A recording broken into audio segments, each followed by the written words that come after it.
मंडळी, मी शिल्पा साळुंखे. तर शिल्पा साळुंखे यूट्यूब चॅनलवरती परत एकदा तुमचं मनापासून मी स्वागत करते. तर मंडळी, आता वाजले त्या 11. तर आता म्हणशीला एवढ्या लोक ताई काय करायला, तर लवकर आल्या म्हणजेच की आपल्याला शेतामध्ये आपल्या भाजीपाल्याला काय तर टोकायचं आहे भाजीपाला. मग बघा, ही बघा धनं आहेत. धनं म्हणजे धन्याला काय काय लोकांना माहिती नसतील. धनं म्हणजेच की कोथिंबीर.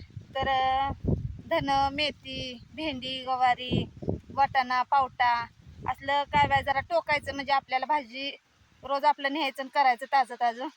तर आपल्याला मार्केटला घालवायचं नाही, की आपल्याला घरगुती आपलं थोडं थोडं टोकायचं आहे, की घरच्या घरी आपल्याला भाजीला झालं म्हणजे बाद झालं त्यासाठी. तर त्यासाठी चालेल. आणि मका टोकायचा आहे, म्हणजे ह्याच्यामध्येच मका आधीमध्ये जरा टोकायचा जनावरांना. आपल्या शेळी आहेत, जनावर आहेत त्यांच्यासाठी. आणि बघू शकता पुढं गेलं मी दाखवीनच.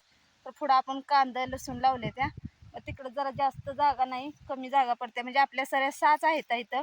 तर लय अशा लांबड्या आहेत आमच्याकडं. शेत म्हणजे सरीवरच घेतात, आमच्यात बांध नसतोय आमच्या शेतासनी. तर ही बघू शकता, ही आमच्या थोरल्या सासऱ्यांचं, मधल्या सासऱ्यांचं. इकडं आमचा छोटा सासरा, इथं मध्ये आम्ही, अशा 6 सासऱ्या आले त्या प्रत्येकाला. तर तिकडून सासरीसने मी कांदा आणि लसूण घातलाय. मग निम्म्यापर्यंत घातलाय, मग निम्म्यापासून पुढं म्हणलं ही भाजीपाला वगैरे करावा. तर चला बघूया काय काय करतोय. तर आत्ता असं धनं घेतले टोकायला, आणि नंतर काय काय टोकायचं आहे चला दाखवतो तुम्हाला. तर मंडळी, आपला ऊस भारी आलाय, म्हणजे छान उगवलाय. असं वाटलेलं जास्त थंडी असल्यामुळं, गारठ्यामुळं कसा उगवतोय काय माहिती. खरं ही बघू शकता. तर मस्त असा उगवलाय ऊस. तर चला काय काय टोकायचं आहे दाखवत तुम्हाला. तर लय काय नाही टोकायचं आपल्याला. ही बघू शकता, हा आहे पावटा, ही आहे गवारी. तर एक एकच पुडी आणली मी. या आहे चाकवत, ही आहे भेंडी, आणि ही मेथी. धन आता तुम्ही बघितलंच, हे आहे तर धन. आणि हा आहे मक्का. तर एवढं सारं आपण टोकायचं आहे आपल्याला शेतामध्ये. तर आता धनच निम्म टोकले त्या. तर पुढच्या परतचं पाणी आपण लावलं तर त्यावेळेस निम्म टोकायचं, कारण की आपल्याला काय मार्केटला घालवायचं नाही, आपल्याला घरीच खायला करायचं. तर एकदम टोकून काय आपल्याला घरी एकटं लागत नाही, म्हणून आता 2च साऱ्या टोकणल्या त्या. आणि परतच्या पाण्याला आपण ही धनं घालायचं. आणि ही चाकवत, भेंडी, गवारी हे आता मी घालणार आहे. पावटा वगैरे, पावटा पण थोडाच आणलाय. कारभाऱ्यांना म्हणत अजून जरा पावटा घ्या, तर नको म्हटलं तर बाद झालं. का तर ऊस उगवायचा नाही, लय वसपल काय करू नको, म्हणजे वसपल म्हणजे जास्त अडचण करू नको ऊसात, असं बोलले ते. तर बघूया चला, हे तर टोकून घेऊया. आणि मित्रांनो, मंडळीनं, ही बघा इकडं ऊस आहे, इकडं सुद्धा ऊस आहे. मध्येच आमचं शेत आहे. पुढं झाड आहे, इथं वडा आहे पुढं. आणि एवढी भीती वाटते म्हणतासा, आणि बिबट्याची भीती लय आहे इकडं आमच्या गावाला. तर आमचा गाव आहे वाटेगाव. तर वाटेगावच्या तुम्ही बातम्या ऐकल्याचीला, की शेळी खाली, गाई खाली आता बिबट्यानं. आणि शेतामध्ये यायचं म्हणलं की लय भीती वाटते. तरीसुद्धा लय लवकर आल्या मी, की बाबा सकाळ सकाळी माणसं असतात म्हणून. तर कोणीसुद्धा नाही, बघू शकता सगळा ऊसच आहे सभोवतानं.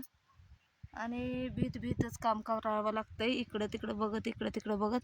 तर आता खुरपणी कशी, ही ऊस गेल्याशिवाय खुरपणी करता येणार नाही.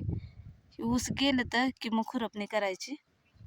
बघू शकता, लय अवघड आहे माणसांचं, शेतकऱ्याचं लय अवघड झालंय. बसलं तरी पान जरी वाजलं तरी म्हणजे जीव मुठीत येतोय, एवढी भीती वाटते. तर मंडळी बघितलं का, कुठं सुद्धा कोणी सुद्धा नाही, आणि एकटीच आहे मी इथं. आणि आमच्या चुलत सासवा वगैरे येतात, त्या सकाळच्या येतात शेतात, म्हणून मी लवकर आली. तर आज ते कुठल्या पाहुण्याला बघायला गेले, ते म्हणजे गावाला गेले त्या, ते काय मला माहिती नव्हतं. आणि आता कारभारी गेले, त्या पाणी लावले ऊसाला तिकडे, म्हणजे आपला आता म्हणजे नवीन ऊस लावलेला आहे त्याला. आणि मी एकटीच आहे, आणि आजूबाजूला पूर्ण ऊस आहे. कारभाऱ्याने सांगितलेलं जाऊ नको, खरं नाही आलं तर काम का उरकायचं असं होतं या. रोज उठून ती शेडतलं आणि घरातलंच होतंय, शेतामध्ये यायला वेळ भेटतं ना. शेतामध्ये पण यायला लागतंय. तर ऊस बघू शकता, आपला ऊस खूप छान असा आलाय. आणि गारट्यामुळं असं वाटलं आम्हाला ऊस उगवतोय का नाही कुणास ठाऊक. खरं उगवलंय. आणि पान जरी वाजलं ऊसाचं तरी जीव असा मुठीत येतोय. का तर तुम्ही ऐकलंच असशीला की वाटेगावात शेळी बिबट्यानं खाल्ल्या, गायी खाल्ल्याता, गायींची वासरं खाल्लीत, माणसांच्या अंगावर झडप घेतली बिबट्यानं, असं प्रत्येक ठिकाणी तुम्ही ऐकत असशीला. आणि जास्त करून आमच्या वाटेगावात सुद्धा बिबट्याची जास्त म्हणजे ही आहे, हालचाल आहे. कारण की कमीत कमी 2-3 बिबटे तर दिसलेत माणसांना. त्यामुळं संध्याकाळचं पाणी सुद्धा पाजाय शेताला कुठला शेतकरी येत नाही ह्या भीतीनं आणि ह्या थंडीनं. त्यामुळं आणि दिवसाचंच काय पाजल ते पाजल, सुकलं तरी म्हणतात चालेल, तर जीवापेक्षा अप्रूपायचं नाही ऊस, म्हणून कोण पाणी पण पाजा येत नाही.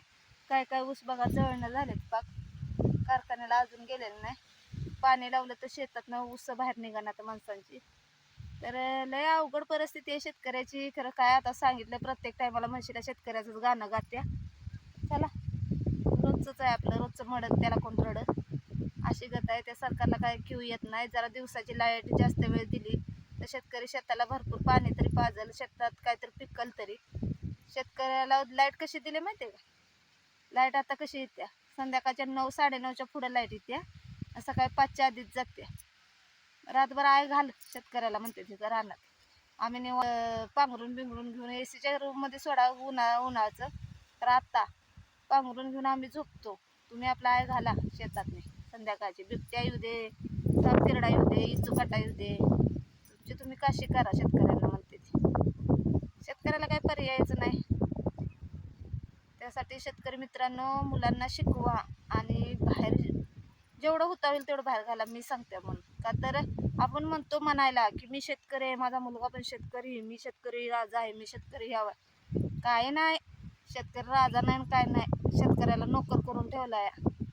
आणि जे पिकतंय त्याला पण भाव देणं झाले ते व्यवस्थित. आणि कशाला शेतकरी पाहिजे. आणि आहेत ना मग आपल्या शेतातलं पिकवायचं फक्त आपल्यासाठीच. आता हे ऊस केलाय म्हणजे करायचंच नव्हता, आजूबाजूला केलाय आणि मध्येच आपलं दुसरं पीक येणार नाही म्हणूनच ऊस केला. ऊस सुद्धा कारखान्याला कोणी घालवू नका, ऊस सुद्धा करू नका. फक्त आपल्या घरची पोरं बाळ जगतील एवढंच शेतात पिकवा. बघूया जनता कशी जगते, ते सरकार कसं जगतंय. हां, तेच नाही, त्याशिवाय आपली किंमत कळणार नाही. आपण काशी करतोय, सगळं आपलं पिकवतोय, त्यांच्या घशात घालतोय. कारखानवाले पण आता दर देते ते का सर, अजून काही कानाव नाही की कितीनं दर काढलाय काय, मी काय ऐकलेलं नाही. कारभाऱ्यांना माहिती असेल, मला काय माहिती नाही. दर पण व्यवस्थित काढत नाही. तर त्या आता ऊस आपण शेताला लागवड आणतो, ती लागवड किती महाग झाली सांगा. आता रोजगाराचं झालं 300 रुपये हजेरी, 250 रुपये, 300 रुपये. काय शेतकऱ्याला परवडणार आहे? रोजगारी सुद्धा लावू शकत नाही आपण शेतात. लागवड टाकू शकत नाही. आपल्याला मिळायचं 2,000 आणि घालवायचं 4,000, अशी परिस्थिती आहे. गुंट्याला रोटर मारायला, नांगरीट मारायला किती होतं पहिलं, आता झालंय किती. काय परवडणार आहे आपल्याला? काही सुद्धा परवडत नाही. खुरपं घ्यायचं, नाहीतर बर्स अडकायची, कुठं तर जॉब बघायचा, बस. शेती शेती शेती शेती, शेतकरी राजा आहे, शेतकरी ब्रँड आहे. आम्ही पण टाकतो की हॅशटॅग शेतकरी, हॅशटॅग शेतकरी ब्रँड. तर काय नाही, ही जिंदगी नाही चांगली. शेतकऱ्याला कोणी विचारत नाही. शेतकऱ्याचा फक्त उपयोग करून घेते ती. त्यानं पिकवलेलं त्यांच्या घशात नेऊन घालते ती. शेतकऱ्यानं पिकवलेलं शेतकऱ्याला कोण विचारत नाही. तर चला, आपल्याला खायचं आहे तेवढं तर टोकलं पाहिजे. टोकून घेते बसा. हो, थांबा की आम्ही पण येतोय. तर मंडळी, चला शेतात काम आहे जरा, जनावरांना वैरण आणायला चाललो आहे. तर आमचे व्हिडिओ कसे वाटले नक्की कमेंटमध्ये सांगा. तर खरंच मी जे बोललो ते खरंच आहे की शेतकऱ्याचं जीवन खूप खूप अवघड आहे. तर चला, रोजचंच माझा रडगाणं आहे शेतकऱ्याविषयी. कोणाला आवडेल त्यानं लाईक ठोका, कोणाला आवडेल त्याने सबस्क्राईब करा.